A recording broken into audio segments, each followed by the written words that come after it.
जय गणेश दोस्तों, स्वागत है आप सभी का एक बार फिर से। गणपति बप्पा आप व आपके परिवार पर अपनी कृपा दृष्टि सदा सर्वदा बनाए रखे। दोस्तों, यदि आप अपनी लाइफ में नया कुछ सीखना चाहते हैं तो आप हमारे चैनल अक्षय सागर को सब्सक्राइब जरूर करिएगा। दोस्तों, एकादशी तिथि सभी शुभ तिथियों में से एक मानी जाती है। ये तिथि भगवान विष्णु को समर्पित है। हर माह में 2 बार एकादशी व्रत किया जाता है। आषाढ़ माह के कृष्ण पक्ष की एकादशी को योगिनी एकादशी के नाम से जाना जाता है। इस दिन यदि आप व्रत रखते हैं, भगवान विष्णु का पूजन करते हैं, तो मनोवांछित फल की प्राप्ति होती है। पर उसके लिए डेट, शुभ मुहूर्त का जानना बहुत आवश्यक है। इस दिन भगवान विष्णु के साथ माता लक्ष्मी को भी आप कुछ उपाय करके प्रसन्न कर सकते हैं। एकादशी का यदि आपने व्रत रखा है तो बिना कथा सुने व्रत पूर्ण नहीं होता है, इसलिए कथा भी सुनना बहुत ज़रूरी होता है। दोस्तों, आज के वीडियो में हम जानेंगे कि योगिनी एकादशी की डेट क्या है, पूजा का शुभ मुहूर्त क्या है, कथा कौन सी है, एकादशी के दिन हमें क्या करना चाहिए और क्या नहीं करना चाहिए जो है, और किस शुभ संयोग में इस बार जो है योगिनी एकादशी पड़ रही है, और लक्ष्मी प्राप्ति के कुछ जो है छोटे पर अचूक उपाय आपके जो है आज आपको इस वीडियो में जानने को मिलेगा। तो आगे बढ़ने से पहले आपसे रिक्वेस्ट करती हूँ कि वीडियो को लाइक करिएगा, दोस्तों को शेयर कर दीजिएगा, और अगर आपने अभी तक चैनल को सब्सक्राइब नहीं किया है तो चैनल को सब्सक्राइब करके बेल आइकन जरूर दबाइएगा। दोस्तों, आषाढ़ माह के कृष्ण पक्ष की जो है 11वीं तिथि पर एकादशी का व्रत किया जाता है। हर माह में 2 बार एकादशी पड़ती है। हर एकादशी का अपना अलग नाम और महत्व भी होता है। आषाढ़ माह के कृष्ण पक्ष की एकादशी तिथि को योगिनी एकादशी कहा जाता है। भगवान श्री कृष्ण से जो है भगवान श्री कृष्ण ने युधिष्ठिर को योगिनी एकादशी के महत्व के बारे में बताया था। धार्मिक मान्यता है कि जो भी व्यक्ति योगिनी एकादशी का व्रत करता है उसे पृथ्वी पर सभी तरह के सुख प्राप्त होते हैं। इस विशेष दिन पर जगत के पालनहार श्री हरि की उपासना की जाती है और व्रत के नियमों का पालन किया जाता है। इस व्रत के प्रभाव से व्यक्ति जन्म मरण के बंधन से मुक्त हो जाता है। योगिनी एकादशी व्रत रखने से 88,000 ब्राह्मणों को भोजन कराने के समान फल प्राप्त होता है और व्रती को वैकुंठ लोक में जगह मिलती है। यदि आप इस योगिनी एकादशी का जो है उपवास रखते हैं और सारे नियमों के साथ में रखते हैं, पूजा यदि आप शुभ मुहूर्त में करते हैं, पारण आपका शुभ मुहूर्त में होता है, सारे नियमों का पालन करते हुए यदि आप व्रत रखते हैं, तो आपको जो है 88,000 ब्राह्मणों को भोजन कराने से जिस पुण्य फल की प्राप्ति होती है, वो मात्र ये एकादशी के व्रत से आपको उस पुण्य की प्राप्ति होगी और इसके साथ ही वैकुंठ लोक में जो है आपको जगह मिलेगी। यानी आप जब अपने शरीर का त्याग करोगे उसके बाद जो है आप वैकुंठ धाम में पहुंचोगे, श्री हरि के धाम में आपको स्थान मिलेगा। दोस्तों, हिंदू पंचांग के अनुसार आषाढ़ मास के कृष्ण पक्ष की एकादशी तिथि जो है वो 1 जुलाई 2024 को सुबह 10:26 से शुरू हो रही है, जिसकी समाप्ति 2 जुलाई 2024 को सुबह 8:42 पर होगी।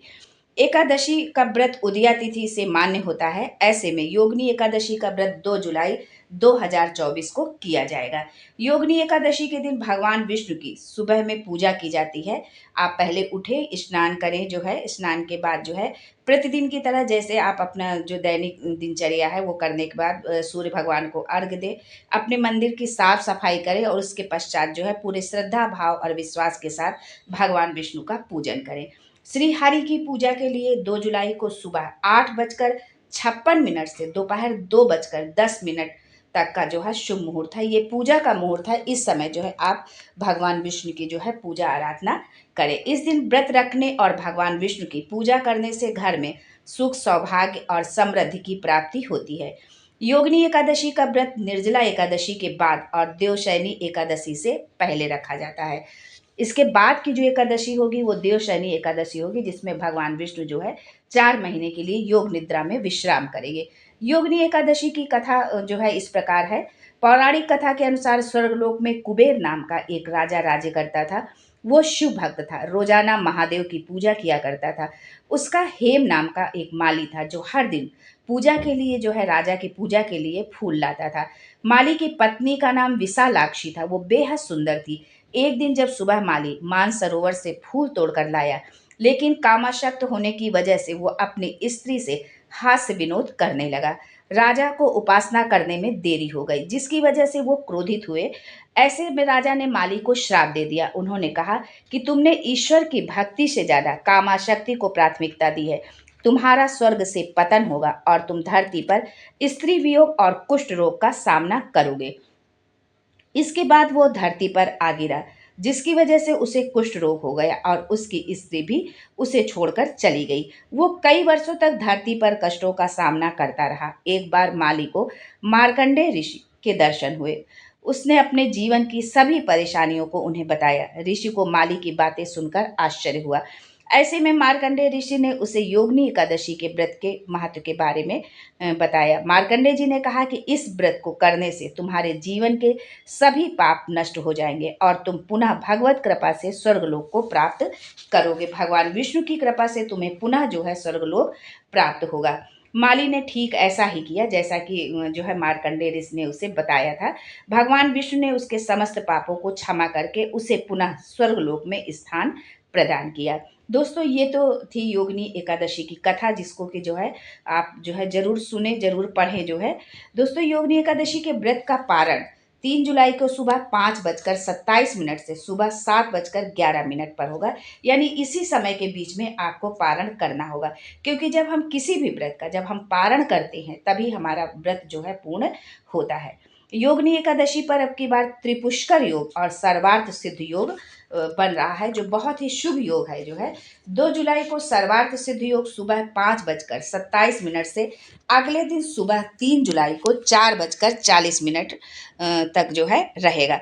दोस्तों, हर व्रत के कुछ नियम होते हैं और जब हम कोई भी व्रत, उपवास, पूजा पाठ या कोई भी हम धार्मिक अनुष्ठान हम जब करते हैं तो हमें जो है उनके नियमों का पालन हमें ज़रूर करना चाहिए, क्योंकि यदि हम नियमों का पालन नहीं करते हैं तो जो है हमारे जो है उस व्रत का जो फल होता है वो पूर्ण फल की प्राप्ति हमको नहीं होती है। एकादशी के दिन लहसुन प्याज आदि का सेवन नहीं करना चाहिए। यदि आपने व्रत रखा है तो आप तो करेंगे ही नहीं, लेकिन घर में बनना भी नहीं चाहिए। जो है योगिनी एकादशी के दिन सभी प्रकार के व्यसनों जैसे सिगरेट, शराब आदि से आप दूर रहें। एकादशी के दिन साबुन और तेल का इस्तेमाल नहीं करना चाहिए। साथ ही इस दिन ना आप बाल धोएं और ना ही बाल आप कटवाएं। जो है साथ ही इस दिन जो है आपको नाखून भी नहीं काटने चाहिए। एकादशी के दिन व्रत यदि आपने रखा है तो क्रोध और विवाद से बचें। किसी से लड़ाई झगड़ा न करें, किसी पर क्रोध न करें और किसी का अपमान ना करें। जो है इस दिन ज़रूरतमंदों की मदद जो है आपको करनी चाहिए। जब आप किसी ज़रूरतमंद की मदद करते हैं तो उससे आपको बहुत पूर्ण फल की प्राप्ति होती है, क्योंकि वो आशीर्वाद जो मिलता है वो साक्षात भगवान हरि का आशीर्वाद होता है। एकादशी व्रत से एक दिन पहले और व्रत के एक दिन बाद तक चावल का सेवन नहीं करना चाहिए। ये बहुत ही मुख्य बात है। मोस्टली लोग उस दिन तो चाहे चावल ना खाएं, लेकिन एक दिन पहले, लेकिन ये एक तरह से 3 दिन का उपवास हो जाता है चावल के मामले में, कि आपको व्रत के एक दिन पहले, एकादशी के एक दिन पहले आपको चावल नहीं खाना और एकादशी के व्रत जिस दिन आपने उपवास रखा है उसके एक दिन बाद भी आपको चावल का सेवन नहीं करना चाहिए। दोस्तों, हर पूजा पाठ में दीपक तो हम जलाते हैं, क्योंकि बिना दीपक के हमारी पूजा ही अधूरी रहती है। लेकिन एकादशी के दिन पीपल के पेड़ के नीचे दीपक आपको जलाना है। वैसे तो पीपल के पेड़ के नीचे हम सरसों के तेल का दीपक जलाते हैं, क्योंकि पीपल के पेड़ में हमारे पितरों का वास होता है और जो है पीपल के पेड़ के नीचे सरसों का तेल का दीपक जलता है। लेकिन एकादशी के दिन पीपल के पेड़ के नीचे आपको अलसी के तेल का दिया जलाना चाहिए, क्योंकि असल में अलसी जो है धन को आकर्षित करने वाली मानी जाती है। ऐसे में योगिनी एकादशी के दिन अलसी के तेल का दिया पीपल के पेड़ के नीचे जलाने से घर में धन का आगमन होता है और धन लाभ के योग बनते हैं। घर की आर्थिक स्थिति में जो है सुधार होने लगता है। मान्यता है कि योगिनी एकादशी के दिन पीपल के पेड़ के नीचे अलसी के तेल का दिया जलाने से भगवान विष्णु के साथ साथ माँ लक्ष्मी की कृपा भी आप पर होने लगती है और घर में माँ लक्ष्मी का निवास स्थापित होता है। घर में बरकत बनी रहती है। अलसी के तेल के अलावा योगिनी एकादशी के दिन आप तिल के तेल का भी दिया पीपल के पेड़ के नीचे जला सकते हैं, क्योंकि तिल का संबंध जो है पितरों से माना जाता है और पीपल के पेड़ के नीचे तिल के तेल का दिया जलाने से पितृ दोष से हमें मुक्ति मिलती है। हमारे पितृ प्रसन्न होते हैं, अपनी कृपा बरसाते हैं और अपना आशीर्वाद भी हमें देते हैं। आज के लिए बस इतना ही। दोस्तों मिलते हैं अगले वीडियो में एक नई जानकारी के साथ। तब तक के लिए जय Lakshmi Narayan and thanks for watching my video.